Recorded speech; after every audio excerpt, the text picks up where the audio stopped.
Karibu tena kwenye channel yetu hii ya Mdamba Mindset. Jina langu mimi naitwa Justin Potas Likolile. Na kukaribisha tena leo siku nyingine tena katika channel yetu hii. Leo tutakwenda kujifunza faida za mitandao ya kijamii na hasara za mitandao ya kijamii.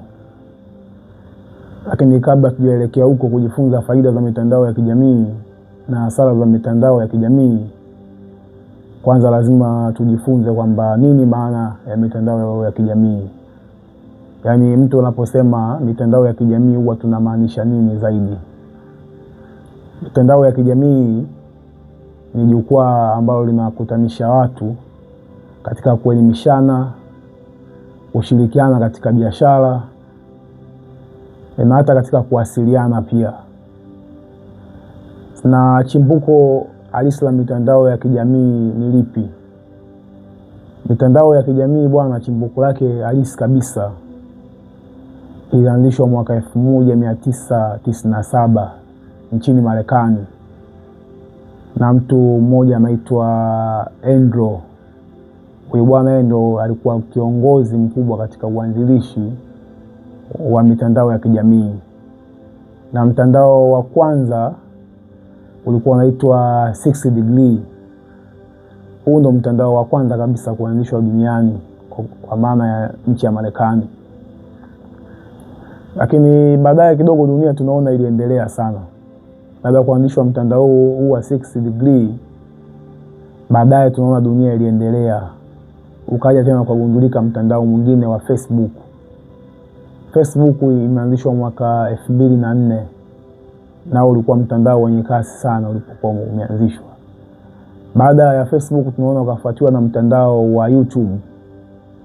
YouTube umeanzishwa 2005. Baada ya mtandao wa YouTube ukaanzishwa mtandao wa Twitter. Twitter huu umeanzishwa 2006. Baada ya mtandao wa Twitter ukaanzishwa mtandao mwingine tena, nasema mtandao wa Instagram. Instagram umeanzishwa mwaka 2010. Baada ya mtandao wa Instagram ukaingia mtandao mwingine ambao huu kidogo ulichukua muda kuja, chukua miaka kadhaa ukapita, ni mtandao wa TikTok. TikTok huu umeanzishwa hivi karibuni mwaka 2016. Kwa hii ni mitandao ambayo imeanzishwa na yenye kasi sana katika maisha ya mwanadamu ya kila siku. Na ilikuja kwa malengo maalum katika kumsaidia mwanadamu katika mambo mbalimbali. Leo tutakwenda kuangalia faida za mitandao ya kijamii katika maisha ya mwanadamu. Tunasema faida ya kwanza kubwa kabisa ya mitandao ya kijamii, imerahisisha mawasiliano. Yaani kwenye engo hii ya mawasiliano imerahisisha kiwango kikubwa sana. Ukifuatilia historia, hapo zamani ilikuwa vigumu sana watu kuwasiliana. Yaani mawasiliano yalikuwa na hali ambayo mtu kwa mfano anataka kuwasiliana labda na mtu wa nje za Marekani ama China ama nchi mbalimbali za pembe za dunia, ilikuwa inamchukua muda mwingi sana kuwasiliana naye, aidha miezi kadhaa, ndipo yule mtu amfikishie taarifa ya jambo fulani au kitu fulani. Kwa hiyo ilikuwa inatumika njia aidha ya kumtuma mtu aende au aidha kwa njia ya barua. Napo ilikuwa ni mchakato ambao wa muda mrefu sana mtu alikuwa akiutumia katika kufanya mawasiliano baina yake yeye na mtu mwingine. Lakini pia tunasema ni swala ambalo limeumiza sana watu kwa kipindi hicho, kwa sababu watu walikuwa lengo la madhumuni wafanya mambo kwa uharaka sana. Yaani mtu anapokuwa anafanya au anataka kufikishia mtu ujumbe wa kitu fulani, ilikuwa anamhitaji afikishie kwa uharaka. Lakini kutokana na ukosefu wa chombo chote cha mawasiliano, ilipelekea huyu mtu kuchelewesha sana kumfikishia taarifa yule mtu au kuwasiliana naye. Kwa hiyo ulimwengu ulikuwa unapitia matatizo sana katika eneo la mawasiliano. Lakini pia faida ya pili kubwa zaidi tunasema ya mitandao ya kijamii, imerahisisha eneo zima tunasema la taarifa. Tunaposema taarifa ni kwamba zamani ilikuwa ngumu sana mtu kupata update mbalimbali ya matukio yanayotokea sehemu mbalimbali za pembe ya dunia, mashariki, magharibi, kaskazini, kusini mwa dunia. Ilikuwa ikitokea jambo lolote mtu huwezi kujua huko kinaendelea nini, au hata ndani ya nchi yako baadhi ya mikoa ikitokea jambo huwezi kujua namna gani unaweza ukaipata hiyo taarifa. Lakini pia ilikuwa wanatumia njia ngumu sana katika kuwasiliana, ilikuwa redio zilikuwa chache sana. Huenda kitokea tatizo basi unakuta serikali au uongozi unatumia redio, na redio ilikuwa sio kwamba ni kifaa ambacho kila mmoja alikuwa nacho kwa wakati huo. Ilikuwa swala ambalo watu wengi sana walikuwa hawana. Kwa hiyo ilikuwa ni swala moja gumu sana katika swala zima la taarifa. Taarifa zilikuwa zinafikia watu kwa ugumu sana. Watu wanashindwa kuelewa baadhi ya mambo. Kwa hiyo ilipofika mtandao hii ya kijamii, social media, ikarahisisha engo hii ya taarifa. Yaani watu wakawa na uwezo wa kupata taarifa kwa urahisi sana popote pale. Kwa mfano hata leo hii serikali ikataka kutoa labda ripoti ya CAG, ripoti ya mkaguzi wa hesabu za serikali, wanataka kutoa hizo taarifa kujua kama nchi imepata mapato kiwango gani na imetumia katika nini na kilichobakia nini akijamaliziwa. Basi wananchi wao na kwa rahisi sana kufikishwa taarifa, kujua maendeleo ya nchi yao, lakini pia kujua hata mwenendo wa nchi yao kuwa unaendelea vipi. Hivyo ilikuwa tofauti kabisa na hapo awali. Ilikuwa watu ngumu sana kupata uwezekano wa kupata taarifa kiwepesi zaidi. Lakini pia nasema jambo lingine kubwa zaidi ambalo limeleta faida katika jamii kupitia mitandao ya kijamii, tunasema ni imerahisisha au imewezesha fursa za kibiashara. Mitandao ya kijamii imekuwa eneo la fursa za kibiashara. Kwa namna gani mitandao ya kijamii imekuwa fursa ya kibiashara? Kwanza, watu zamani walikuwa wana uwezo wa kuandaa vitu au biashara kufanya mahali fulani, lakini ilikuwa ngumu sana huyo mtu biashara yake kuonekanika on audience kwa urahisi sana. Yaani watu wakamuona anachokifanya ilikuwa ngumu sana. Kwa hiyo ilikuwa inamlazimu huyo mtu labda kuandaa mabango njiani, abandike, aweke. Kwa hiyo unakuta huyo mtu alikuwa anampa shida sana sana sana sana katika eneo la fursa ya kibiashara. Watu walikuwa hawaelewi kwamba namna gani wanaweza wakafanya hii biashara zao zikatambulika, watu wakaona bidhaa yao. Lakini leo hii mitandao ya kijamii imerahisisha. Mtu unapokuwa una biashara unaweza ukaingia social media yote, TikTok, Instagram, Facebook ama YouTube, ukaupload video yako yote, tangazo la biashara yako, na ikamfikia mtu yote popote duniani kote, akaona kwa nini unafanya, bidhaa gani unazo.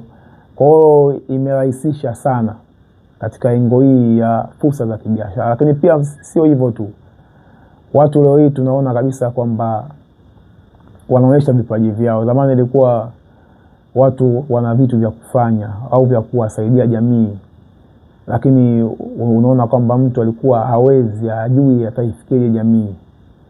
Sasa unaona kwamba leo hii kuna watu wanafanya content creator mtandaoni, wanakuwa wahariri, wanafanya kazi zinawaingizia mapato, zinawaingizia maslahi makubwa sana.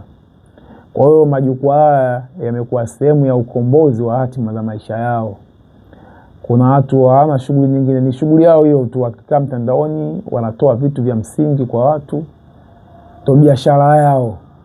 Kwa hiyo unakuta wanajipatia maslahi kupitia hilo jambo au kupitia mtandao wa kijamii. Kwa hiyo jambo lingine kubwa zaidi la faida katika mitandao hii ya kijamii, tunasema imerahisisha eneo la maarifa.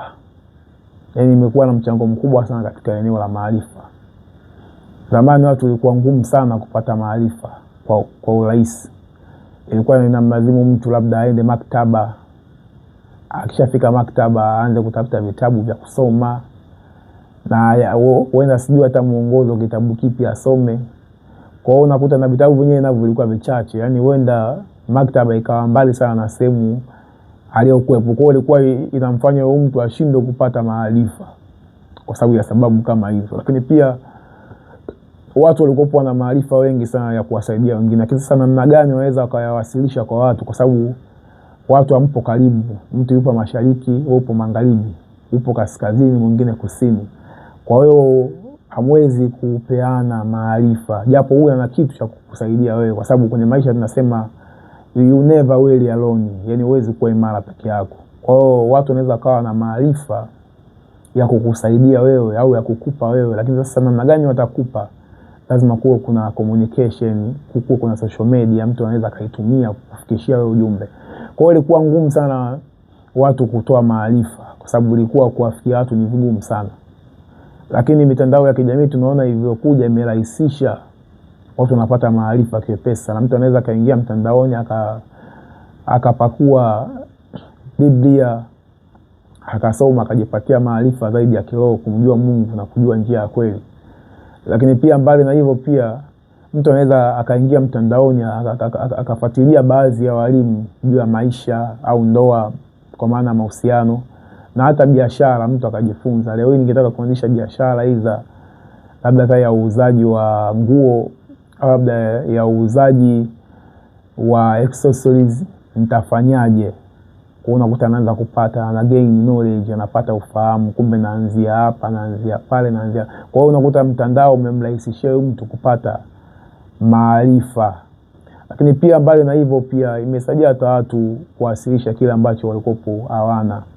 Yani unakuta imewasaidia tu kuwasilisha kile ambacho wanacho. Kwa mfano, mtu unaona wenda ana kipaji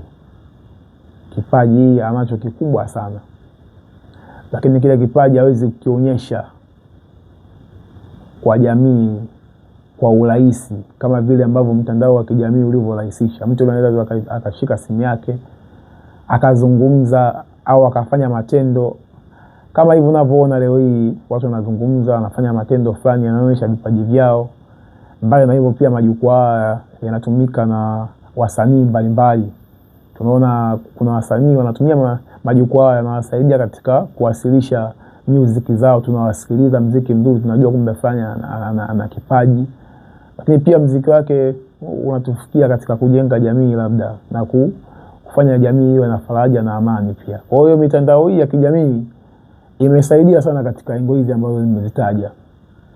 Lakini rai yangu kwako, tumeshazungumzia faida za mitandao ya kijamii.